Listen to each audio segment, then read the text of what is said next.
Hello friends, this is Dr. Vijay Kumar.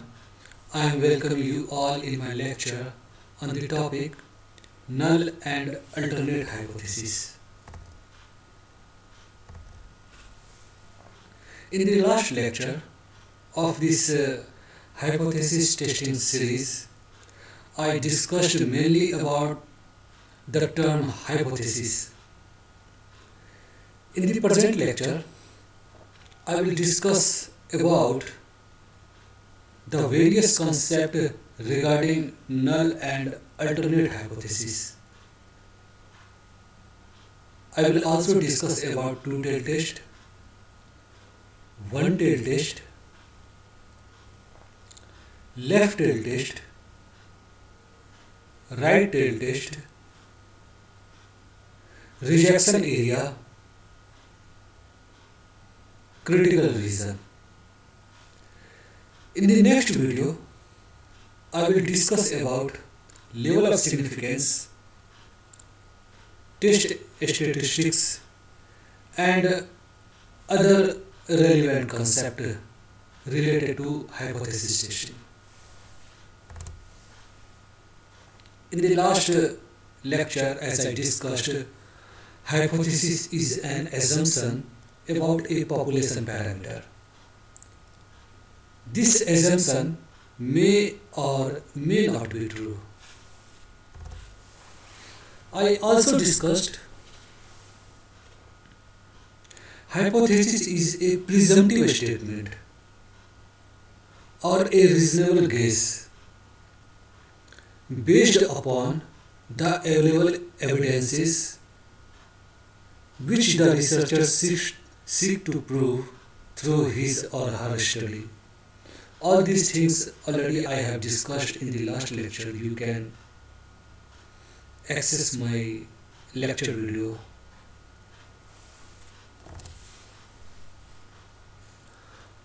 For testing a hypothesis,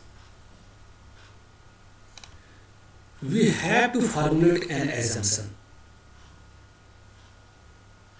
There are mainly two types of assumption. First is null hypothesis and second is alternate hypothesis. Null hypothesis is denoted by H naught and alternate hypothesis is denoted by H1.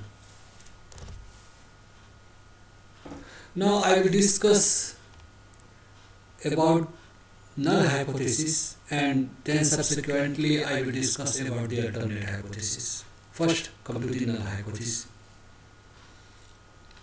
A null hypothesis is such an assumption statement. Null hypothesis is an assumption statement with no effect or no difference or no change. So if you are assuming some values for population parameter, null hypothesis is telling you there is no change, no difference. If you are supposing some, if you are working on some drug or some supplement, null hypothesis is telling you there is no significant effect than the previous one. Null hypothesis may be written as mu means here mean equal to k. Here k is some assumed value, so you can write null hypothesis as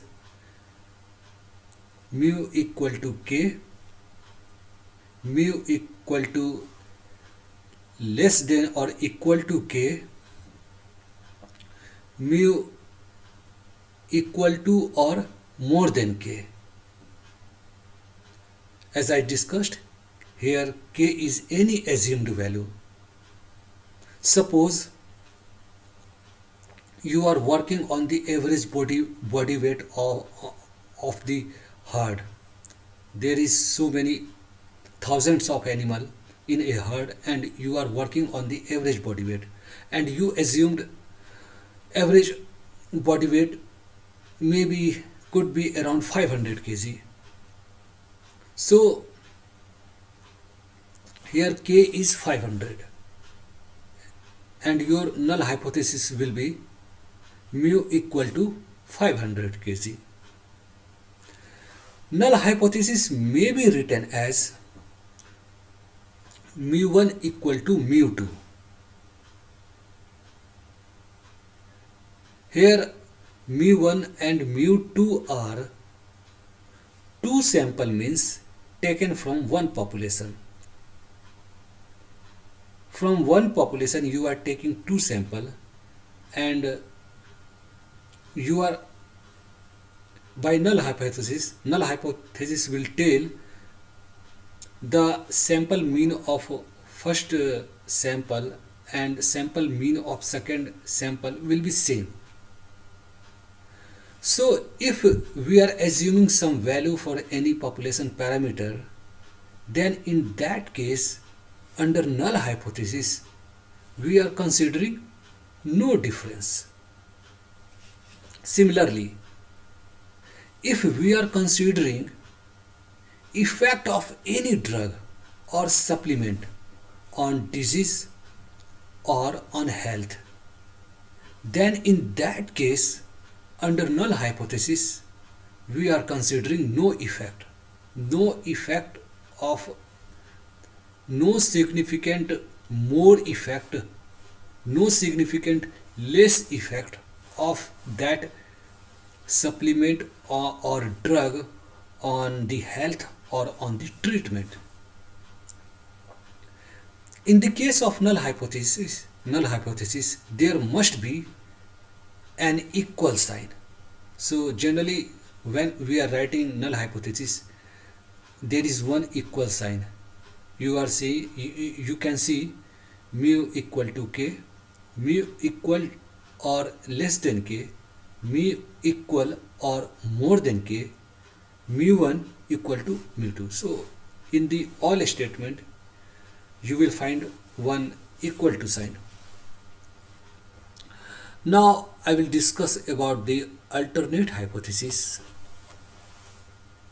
Alternate hypothesis, which is denoted by H1, is opposite of the null hypothesis. Now I will discuss about different ways to write hypothesis. In this discussion you will get more idea about the alternate hypothesis. So under null hypothesis you can write null hypothesis as mu equal to k, as I discussed earlier. In that case your alternate hypothesis will be mu is not equal to k. Under null hypothesis you can write mu equal or less than k. In this case your alternate hypothesis will be mu is more than k. Under null hypothesis you can write mu is more than or equal to k. Under alternate hypothesis you will write mu is less than k. Under null hypothesis you can write mu1 equals mu2. So in that case under alternate hypothesis you will write mu1 is not equal to mu2. So alternate hypothesis is opposite to null hypothesis. Now on this slide I will discuss about one tail and two tail test. What is one tail test and what is two tail test? So for understanding this take one example. I already discussed about null hypothesis in the previous slides. Suppose we are working on the body weight of animals in a herd, and we assume that the body weight will be around 500 kg. So in the case of null hypothesis, we can write mu equals 500 kg. So under alternate hypothesis, your alternate hypothesis will be mu is not equal to 500. So if you will see alternate hypothesis, mu is not equal to 500 will be accepted when mu is significantly less than or more than 500. So under alternate hypothesis, your mean value could be more than or less than 500 kg. So here there are two possibilities. There are two possibilities under for accepting your alternate hypothesis. There are two possibilities for rejecting null hypothesis. Mean could be less than or mean could be more than 500 kg. So this is two-tailed test, because your rejection reason, your critical area is in the two direction, is present on the two tail. If your mean value is significantly less or mean value is significantly higher, then in both cases your null hypothesis will be rejected. The rejection area is present on both tail. So this is two-tailed test. You can take null hypothesis as mu is more than or equal to 500 kg. So in that case, your alternate hypothesis will be mean is less than 500 kg.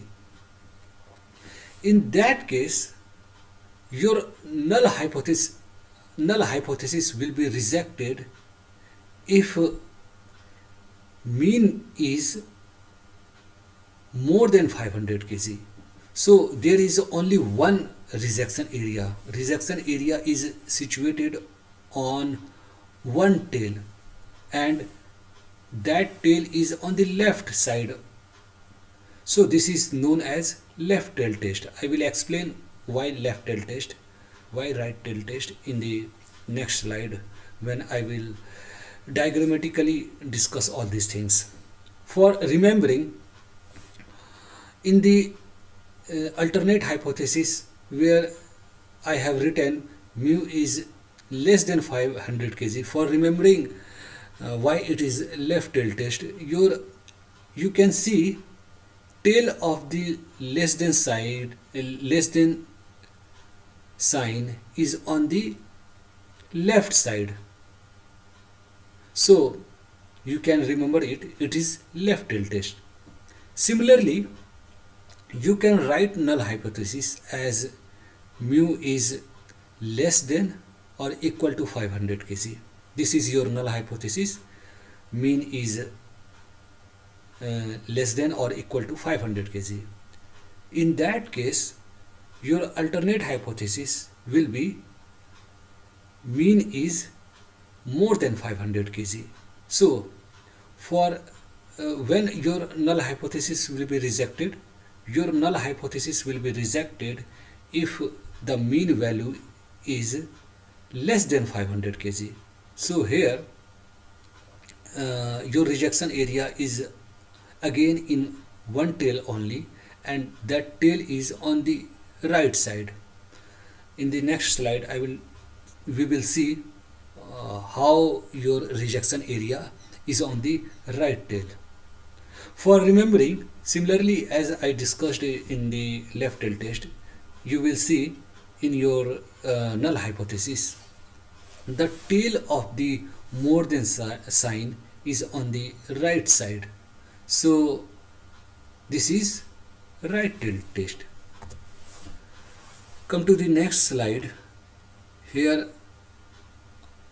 I am showing a normal distribution for body weight of different animals in a herd. This the trait could be anyone, body weight, milk production, height. You can take any trait. These quantitative traits are generally normally distributed. So in the first figure, in the figure 1, I'm trying to show the mean, population mean, and population mean denoted by mu is located almost mid of the normal distribution, in the mid of the distribution. In the second and third figure, I am trying to show the sample mean, and sample mean is denoted by x bar, and you can visualize your sample mean, your sample mean, the probability of having sample mean is anywhere on the normal distribution. It could be less than, the population mean, it could be more than population mean. So in the figure 2, you can visualize your sample mean is less than population mean. In figure 3, your sample mean is more than population mean. So your sample mean could be anywhere on the distribution. If your sample mean is significantly very much higher or very much lower than population mean, in that condition your null hypothesis will be rejected. So the probability of rejecting null hypothesis will be higher if your sample mean is falling near two tail. It could be on the right side, it could be on the left side. On this basis, your rejection area may be on the right side, maybe on the left side, or maybe on the both side. So this is the basis of two tail and one tail test, right tail test, left tail test. In the next slide, this will be more clear when I will discuss about the rejection area. So rejection area, sometimes also known as critical region. A critical region or rejection region is a set of values for the test statistic for which the null hypothesis is rejected.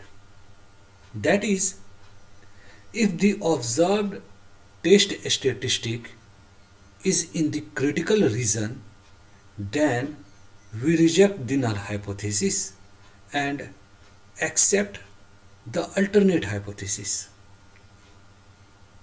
Now come to the previous slide. As I discussed earlier, if sample mean is very much away from the population mean is in the mid of the distribution. If your sample mean is very much away from the population mean, then in that case, null hypothesis, that is sample mean equals population mean, will be rejected. I hope this is clear. Now this is clear in what condition your null hypothesis will be rejected. Your null hypothesis will be rejected if your sample mean is very much away from population mean. And when it will be away? When your sample mean is falling on the tails of the distribution.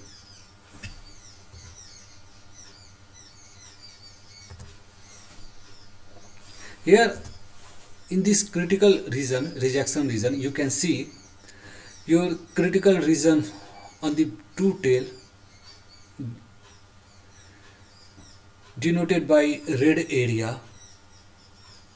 These are rejection region, and in the mid area, in the mid portion of the distribution, it's written fail to reject the null hypothesis. If your sample mean is falling in this area, then you will accept your null hypothesis. Fail to reject, not rejecting your null hypothesis, you are accepting your null hypothesis.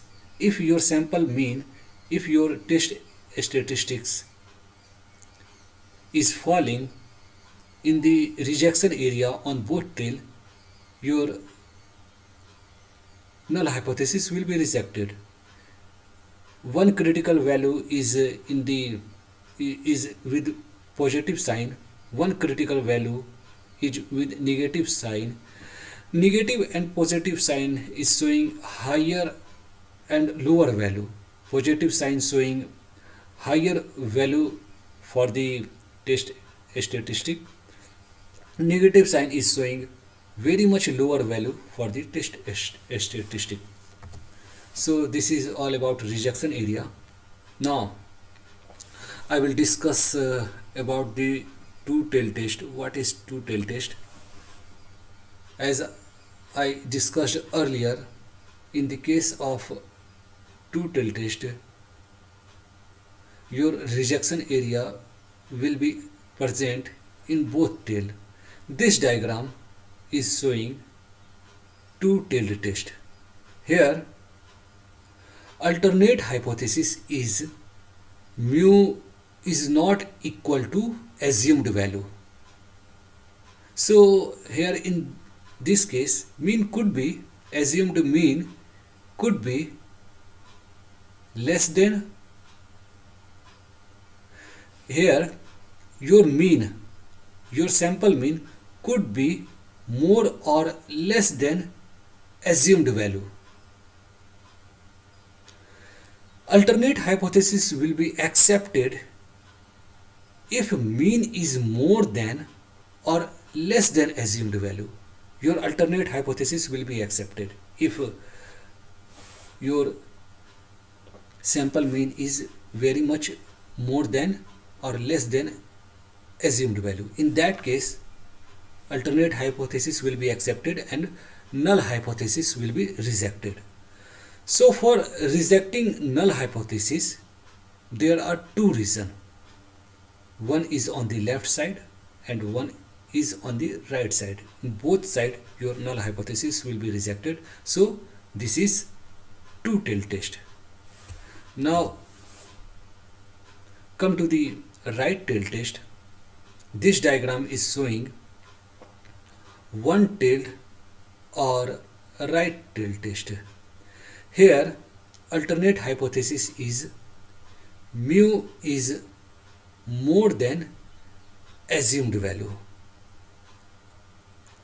So alternate hypothesis will be accepted if sample mean is more than assumed value, and here rejection region is on the right, is on the right tail, so it is right tailed test. Now come to the left tail test. Here we will see in what condition you can say a test as left tail test. This diagram is showing one of the example of left tail test. This is also one tail test because your rejection area is on the one tail, left tail. Here alternate hypothesis is mu is less than assumed value. So your alternate hypothesis will be accepted if mean is less than assumed value. Here rejection area, rejection region is situated on the one tail that is left tail, so it is left tail test. So friends, this is all about null hypothesis and alternate hypothesis. Hoping you understand this lecture. This is a bit confusing, so if you have any doubt, you can ask me in the comment box.